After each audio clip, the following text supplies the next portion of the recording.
what's in the bag, you ask? Well, here it is. I've laid out quite a bit of things here for you to consider. And really, what you need to just consider is not have maybe these exact things, but something in these categories that covers the 8 pillars of survival. Security and shelter, fire, food, and water, to medical, signal, navigation, getting where you need to go, as well as communication. And all of these things here are the things you need to consider to put in your bag. You may not have these exact things, but again, it goes back to what can you afford, what are your needs, and what are your skill sets. The first thing I want to talk about is security. I consider that part of shelter. And if you're trying to get from your work or wherever you're at back to your vehicle, and then back from your vehicle to home, and then you're bugging out, security is a key thing. So first off, I would say a good pistol. Make sure you have the training for this and all that, but a good pistol, it's inconspicuous, it's lightweight, easy to handle compared to a longer weapon like a shotgun. And you can carry this easily in several magazines to make sure you have enough to back yourself up and protect yourself. Next, shotguns are always good. This one here is a great shotgun by Typhoon. I've got this nice sling on it by Warrior Poet Society. It's pretty critical. If I really am wanting to protect myself and things are really bad, I'm probably going to go for a longer item like a shotgun. Shotguns are a great choice for you because when you fire a shotgun round, like a 12 gauge, it's going to spray. It's going to hit a bigger pattern. And normally once you start firing a shotgun, whoever is trying to do bad things to you, they're going to take notice and usually get the heck out of there. And then, we have a lot of military folks out there that just love a good AR. An AR, it's a longer weapon. Yes, you're going to draw attention to yourself, but these are great, not only for protecting yourself, but a 5.56 millimeter round. If you have to get some food, you got a good weapon that is going to be able to take down a deer or something and help keep yourself fed. And for me, on my EDC, this is a good, survival knife. I could use it for a survival test, but I like it because it's flat.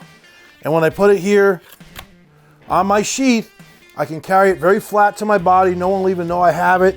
If I'm wearing it up underneath here, it's flat. You won't even see it. So I have another way to defend myself should I lose my firearm, which is never going to happen, but it could.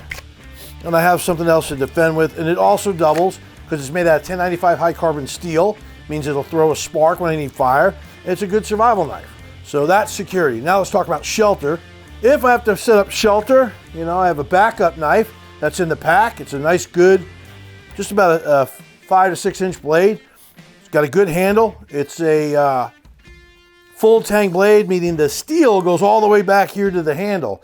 I love full tang blades. I recommend them highly when you're trying to pick out a good knife for yourself for survival tasks, because the other knives, in my opinion, a rat tail knife as they call it, or a stick handle, even folding knives, there's a possibility of them breaking. And with the full tang, if something happens to the grip, or they call the scales, I can wrap it in parachute cord like this one.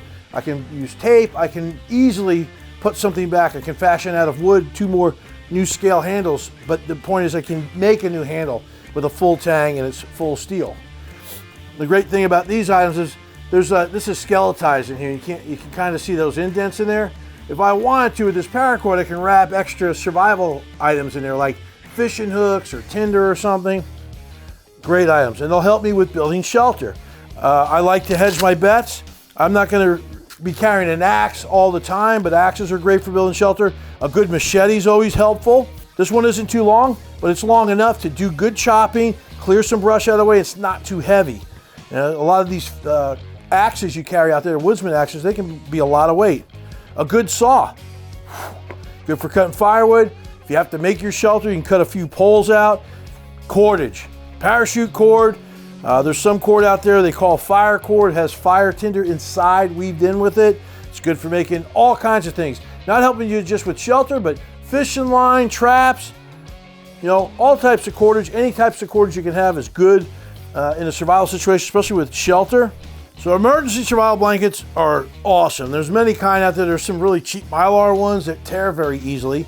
There's some that are almost thick enough that you can almost use them as a tarp shelter. And there's some rubberized ones.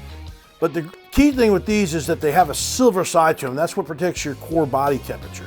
So hypothermia is always an enemy out there in a survival situation, just as well as overheating. So anytime you can shade yourself, keep you cooled down, or keep yourself warm, I highly recommend it. And this is like a multi-purpose item. It's also part of shelter, protecting your core body temperature. You can turn it around if you have a shelter built, like a lean-to or something, you got a fire going. The silver side will reflect heat down onto you and keep you really warm.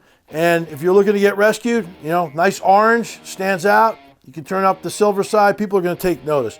And it also falls into the medical kit as well.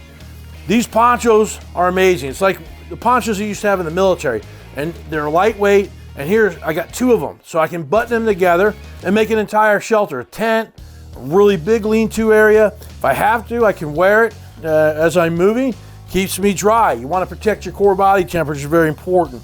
These things are awesome. It's a bivy sack, which is it's not quite a sleeping bag, but with your clothes on, you get one of these things, man, for a quick few hours of sleep. This is great. It's very lightweight, compact. Look at that thing. It's basically the size of my hand almost. And if you wrap it with an emergency blanket, you know, kind of curl up with this a little bit more, anything to protect your core body temperature, this is very handy. I highly recommend it. With these items here, I've got many ways to make shelter. We talked about the shamag earlier. That's always a handy thing to have.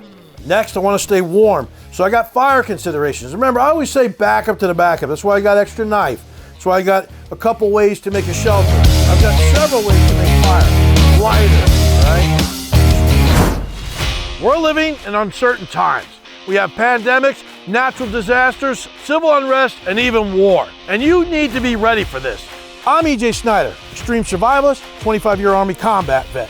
I'm bringing you my years of knowledge and experience to help you in this situation. Yeah, sure, you probably see me out there on Naked Afraid, Dual Survival, and First Man Out. But I'm more than just a wilderness survivalist. I'm a total survivalist. And that doesn't mean just being out there in the wilderness. That means here at home too. And we've put together the ultimate bug-in and home defense guide.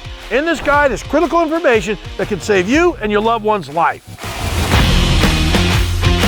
In this guide, things included are a get-home bag, how to set your vehicle up to get yourself home. And when you get home, how to set that up for defense to protect your loved ones, all your supplies, and things you really need when trouble comes knocking on your door.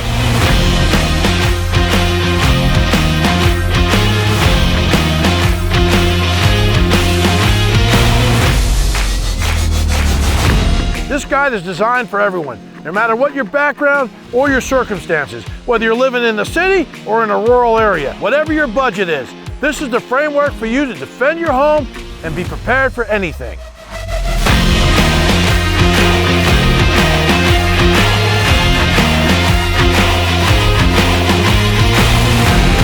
Why are you just sitting there on the couch? You gotta start planning for the ultimate bug-in and home defense. Thing's not gonna fix itself, you little maggot. Get up off your butt, go hit that button down there and get yours today.